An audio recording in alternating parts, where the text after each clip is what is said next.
The Escalator Horror of Hubei.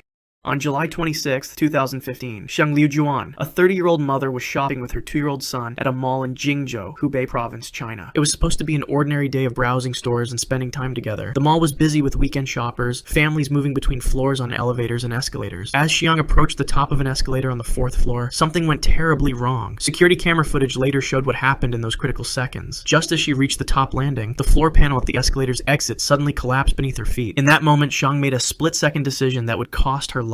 With remarkable maternal instinct, she pushed her toddler forward into the arms of a nearby shop assistant, who had noticed the panel starting to give way. Her son was safely thrust forward, but Xiang couldn't save herself. As the metal plate gave way completely, she fell waist deep into the running machinery below. For nearly 5 minutes, Xiang struggled against the escalator's mechanical grip. The moving stairs continued to run, pulling her deeper into the works. Witnesses reported hearing her screams echoing through the mall as she was slowly dragged downward. The metal teeth of the machinery tore through flesh and bone while horrified onlookers watched helplessly. Mall staff had no emergency shutoff procedure to follow. By the time technicians arrived to dismantle the escalator, Xiang was already dead. The autopsy revealed she suffered massive internal injuries as the mechanism crushed her internal organs while she was still conscious. Blood loss alone would have been fatal, but the mechanical trauma was catastrophic. An investigation later found that maintenance workers had removed the floor panel earlier that day and failed to secure it properly before reopening the escalator to the public. They had not even placed warning signs around the area. The false ceiling tragedy.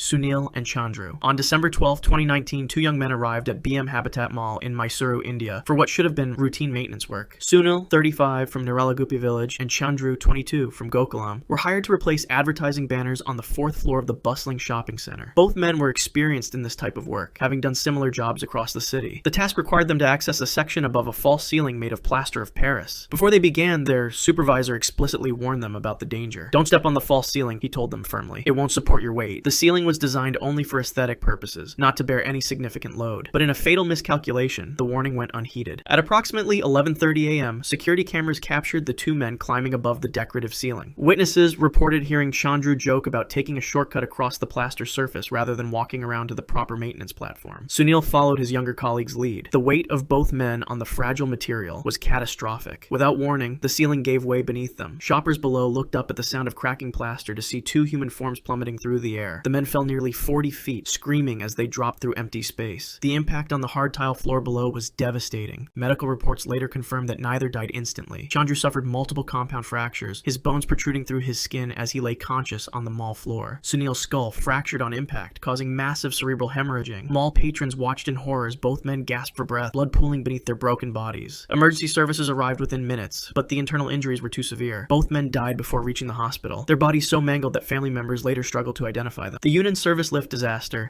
On July 26, 2013, a crowded shopping mall in Yunnan province, China, was filled with weekend shoppers seeking relief from the summer heat. In the back corridors of the building, away from the polished floors and bright displays, was a service elevator. It was designed solely for moving inventory and equipment, not people. Signs clearly marked it as a freight lift, with warnings against passenger use. Despite these restrictions, the lift had become an unofficial shortcut for both employees and shoppers wanting to avoid the long waits for passenger elevators. That afternoon, 20 people crowded into the small metal box, more than doubling its intended capacity. Among them were 2 mall employees and 18 shoppers, including 3 children. The service elevator began its ascent from the 1st floor. As it reached the 3rd floor, witnesses in the hallway reported hearing an ominous mechanical grinding. Then came a sharp snap, the sound of the main cable breaking. For a fraction of a second, the elevator hung suspended. Then it plummeted. Inside the falling box, passengers were briefly weightless before being slammed against the ceiling as the emergency brakes engaged, then failed. One survivor later described the sensation as like having your insides tear away from your body. The elevator crashed into the basement level at devastating speed. The impact crushed those at the bottom of the car instantly. 3 people, a 45-year-old woman, a 32-year-old man, and a 24-year-old female employee, were killed by massive compressive forces. Autopsies revealed shattered pelvic bones, crushed internal organs, and traumatic aortic ruptures. The man lived for nearly 4 minutes after impact, drowning in his own blood as his punctured lungs filled with fluid. 17 others suffered serious injuries, severed limbs, spinal damage, and traumatic brain injuries. Rescuers described the scene as a metal coffin filled with broken bodies. Blood seeped under the elevator doors as mall security attempted to pry them open with crowbars. A subsequent investigation revealed that the lift had not been inspected for 3 years, despite regulations requiring annual maintenance. The Miraflores Mall Plunge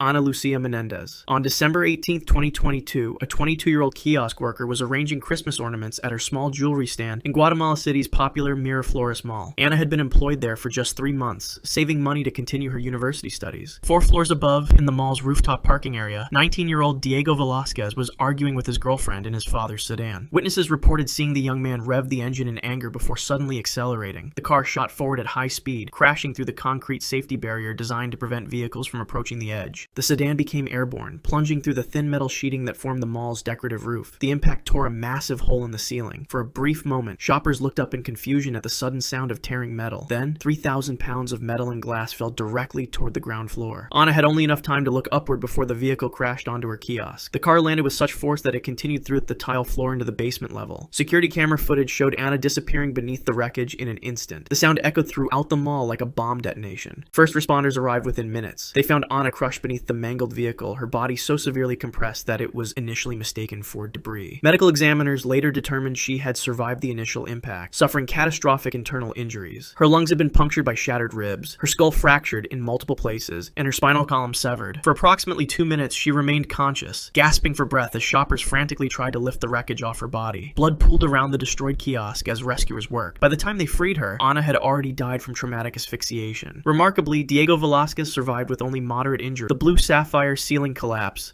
Harendra Body and Shakil. On July 19, 2020, 2 men were enjoying a Sunday afternoon at Blue Sapphire Mall in Greater Noida, India. Harendra, a 42-year-old software engineer, was shopping for his daughter's birthday present. Shakil, 37, worked as an accountant and had come to meet a friend for coffee. Neither man knew the other as they passed near the main escalator on the ground floor. Above them, extending 5 stories up, was an elaborate decorative ceiling made of heavy iron grill panels. Each panel weighed approximately 80 pounds and had been installed during the mall's renovation 2 years earlier. Maintenance records would later show that the ceiling fixtures had been flagged for improper installation during an inspection 4 months prior, but no repairs had been made. At 3:17 p.m., as both men happened to walk beneath the same section of ceiling, security cameras captured a sudden movement above. Without warning, 3 massive iron panels broke free from their moorings. Shoppers on upper floors reported hearing a metallic scraping sound, followed by the panels tearing away completely. The heavy grills plummeted 5 floors, gaining deadly velocity. Harendra looked up at the last second, raising his hands in a futile protective gesture. Shakil never saw it coming. The metal struck both men with devastating force. The impact was so severe that the iron panels bent around their bodies. Mall security rushed to the scene to find both men still alive, crushed beneath the twisted metal. Blood spread across the polished floor as other shoppers attempted to lift the heavy grills. Harendra was conscious, screaming in agony as the jagged edges of the panels cut deeper into his torso with each movement. His ribcage had been shattered on impact, sending bone fragments into his lungs and heart. Shakil had suffered a catastrophic head injury. The metal had struck him directly on the skull, fracturing it in 16 places. He lay motionless except for irregular gasping breaths. Paramedics arrived within 7 minutes, but by then, both men had already died from their injuries. Mall management later blamed strong winds for the collapse, despite the indoor location. The Avenue Mall parking lot tragedy. Kathy Pendergrass. On December 23, 2024, a 61-year-old retired nurse was helping a stranger at the Avenue Mall in Murfreesboro, Tennessee. The mall was crowded with holiday shoppers rushing to complete their Christmas purchases. Pendergrass had noticed an elderly man struggling with his wheelchair near the main entrance and offered her assistance. As she guided the wheelchair toward the man's parked vehicle, 78-year-old Raymond Donaldson was backing his modified Honda CR-V out of a nearby parking space. Donaldson had suffered a stroke 3 months earlier, which had left him with partial paralysis in his left side. His vehicle had been altered to accommodate his disability, but he was still adjusting to the modified controls. Security footage later showed Donaldson becoming confused as he reversed. Instead of pressing the brake pedal, he mistakenly pushed the accelerator with increasing force. The SUV, which had been converted for postal delivery with reinforced bumpers and a strengthened frame, suddenly shot backward at high speed. Pendergrass, focused on helping the man in the wheelchair, never saw the vehicle coming. The CR-V slammed into a parked car, creating a narrow space with Pendergrass caught between the 2 vehicles. The impact crushed her midsection with such force that witnesses reported hearing the sickening sound of bones breaking above the screech of tires. Donaldson, still confused and now panicking, continued to press the accelerator. The SUV's wheels spun against the asphalt as the vehicle compressed Pendergrass further against the parked car. Her pelvis was shattered instantly, and her spinal cord was severed at the L3 vertebra. Despite the catastrophic injuries, she remained conscious, screaming in agony as internal bleeding began immediately. Bystanders finally managed to alert Donaldson, who released the accelerator. Emergency services arrived within minutes and rushed Pendergrass to Vanderbilt University Medical Center. Doctors performed emergency surgery, but the internal damage was too extensive. For 5 days, she fought for her life in the ICU, suffering multiple organ failures as her body struggled to cope with the trauma. On December 28, 2024, Kathy Pendergrass died of complications from her injuries. If you want to see more videos like this, click the video on screen now and make sure to subscribe.